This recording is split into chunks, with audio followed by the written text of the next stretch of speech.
Hi, welcome to another episode of the Self-Reliant Way to Master Creativity and Productivity.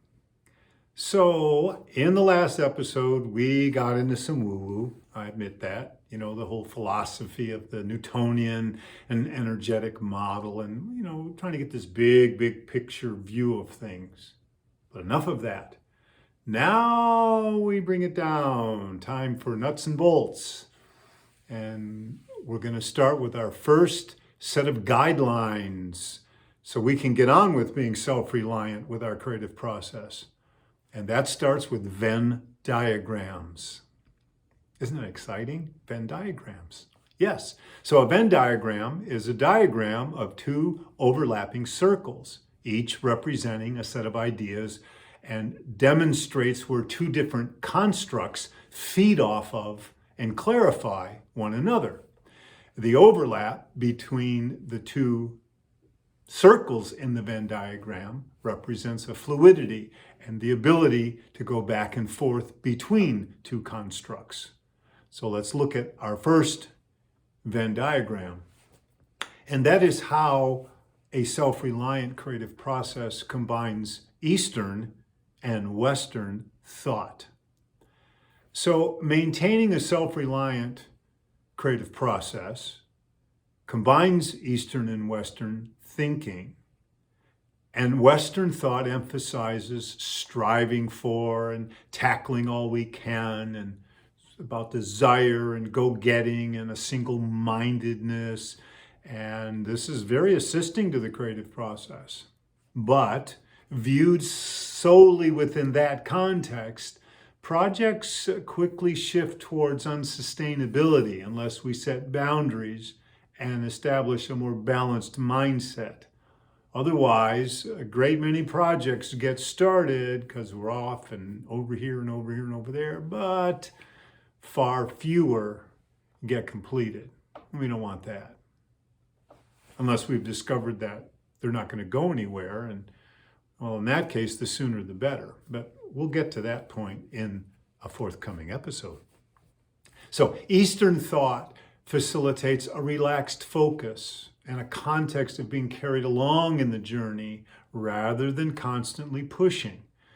So this philosophy emphasizes staying open to receive help and assistance from all sources by continually asking questions. What possibilities exist here? Or what do I need to know here? So frequently we cut ourselves off from help and possibility by deciding only a singular way exists to achieve a specific outcome, and that we're the only ones who are going to know that or figure that out. And it doesn't have to be that way. We need to let go of that. So we develop a thought flow and ease of execution when more internally led, because that external pressure requires a constant pushing and consuming vast amounts of energy. And it is sometimes necessary, no question. But over long periods of time, burnout becomes the outcome, whereby if we're gently being pulled towards something, we use a lot less energy. So creatively, it's like the Tao of it, involves establishing and maintaining a consistent mindset within ourselves that's relaxed and centered. It's not always pushing and forcing harder and harder. Otherwise, the entire system runs the danger of falling apart. So the essence is the Western way says, make it happen. And the Eastern way says, let it happen. And part of maturity and practice and time on task and trusting in the process is to know when in moments in life we need to step up and make it happen. And other times we need to step down and let it happen. It's a very important Venn diagram. And to develop a modicum of both. And typically, depending on our personality nature, we're inclined to one more than the other, and that's fine. But developing a modicum of both gives us a lot more flexibility and possibility in terms of problem solving and just general sustainability, because that's really what a well-adjusted life is about, is it's a sustainable life and it's a functional life. And that's a very functional Venn diagram.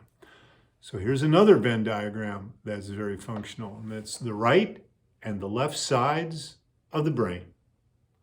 So most of us are primarily right or left brained, and the idea is that some of us are more creative and spontaneous and others are more analytical and structured.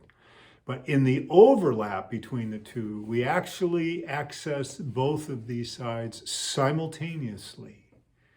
Oh yes. And neuroscience refers to this as the ambidextrous brain.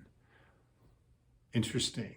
Ambidextrous, both sides. So think of your left hand and your right hand working together to pick something up or mix something together, but they're still your right and your left hand. So with practice, we determine when a given situation requires either the right or left sides of our brain, often without conscious thought. And a little bit of either goes a long way. So if you're mostly inclined to be one side or the other, just like with Eastern and Western thinking, you'll begin to discern those moments where it's better to shift to the other side, to allow that other side to come to the fore. It's the ebb and flow. It's so much a part of the creative process. All right. How about another Venn diagram? This is a good one. Well, they're all good, but I particularly like this one. And this is to do with our mindset or our mental process around something and the physical execution. So your mindset reflects your beliefs and value systems and the story you have about your life and life in general. And this inevitably impacts all your endeavors. So execution is about your abilities and your skill sets and past experiences and requisite time on task that's necessary to successfully complete an endeavor. So let's say you have authority issues, right? Okay. So you engage a project that involves working with authority figures. So your authority issue could absolutely interfere with successful implementation. So process and execution must be aligned. So you have to consider your process, your mindset, your life experience, as well as your execution relative to everything you do. See, we all have issues that we're working on, but the key is to know their influence on the daily activities that are occurring. And this cannot be overlooked or emphasized too much. So if you're having trouble with your execution regarding something, first examine your process relative to it. Because we have these internal perceptions, feelings, needs, and we have a current mood, and all of them are interacting with the external or real world feedback about whether something's working or not, and the pressure to meet deadlines and outcomes, and the overall perception of success and failure. So regarding this, a client had this to say: understanding my relationship between process and execution taught me to stop being busy and start being effective. They make so much sense, and I see how interwoven they are in my life. I connected difficulty with certain types of execution directly with issues that I have as a person. Now that I see their pervasive impact, I'm more motivated to correct my thinking and behavior and change my story about myself and life, as this course teaches. Another Venn diagram is around the idea of generating thought and receiving thought. So think of it as our intellect and our intuition. So thoughts and ideas naturally occur within us, and we use our intellect to deliberate and evaluate and process them. However, our generating of thoughts and ideas are confined to the limits of our cognitive abilities, life experiences, and associated beliefs. See, one fear associated with creativity is, what if we don't get any ideas, or our ideas aren't any good? And then add on top of that limited experiences and belief systems that are interfering. But working with the creative process requires a faith and a focus where we can receive thought instead of always having to come up with thought. Now, we are routinely receiving thought in the shower or driving down the roads, and our minds drifting off, and suddenly an idea percolates about approaching a project with a totally different solution in mind. What if we did that more consciously? We can allow this process to guide us, but we have to shift our ego out of the way.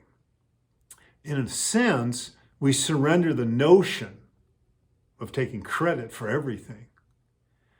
Have you ever observed how successful people don't constantly point out what they did or what ideas they generated? Especially people in leadership positions. It's more like something happened, they were part of it, here's the results, let's move on. No ego. These successful people simply hold the desire to create, produce something for its own joy, and not merely to tell the world, look at me, look at what I did. They recognize tapping into something larger than themselves. This allows them to receive. They know ideas are everywhere. There is no scarcity there. Making themselves available to these ideas lies at the heart of the creative process. Because when insecure, we constantly have to determine who gets credit for what. And when functioning from scarcity, we hang on to every generated idea, even the bad ones, fearing we won't have any others. And this is an example of our process driving our execution, that Venn diagram. So we're each creating a story, a narrative, a whirl of thoughts that capture, hold, and piece together beliefs in a congruent and functional way. And often a certain amount of unlearning may be required because we become conditioned to functioning and operating in particular and predetermined ways. These reflect limits in thinking and behavior. When we step beyond these limits, and it's not a small matter, and it's rarely easy, but a whole world of possibility emerges before us. And two good questions here are, how can I look at this differently? And is there another way to do this? So these are the large-scale, overarching Venn diagrams. And later on, we'll have a couple more for you. How about that? Alrighty then, our homework assignment. And which of these Venn diagrams do you most relate to and already apply? And which ones can you add to your toolbox of skill sets? Please put your comments below. We'd love to hear what you have to say. And thanks for watching. I welcome you to like the video and subscribe to this channel. And to be safe, have fun, and let's get something done.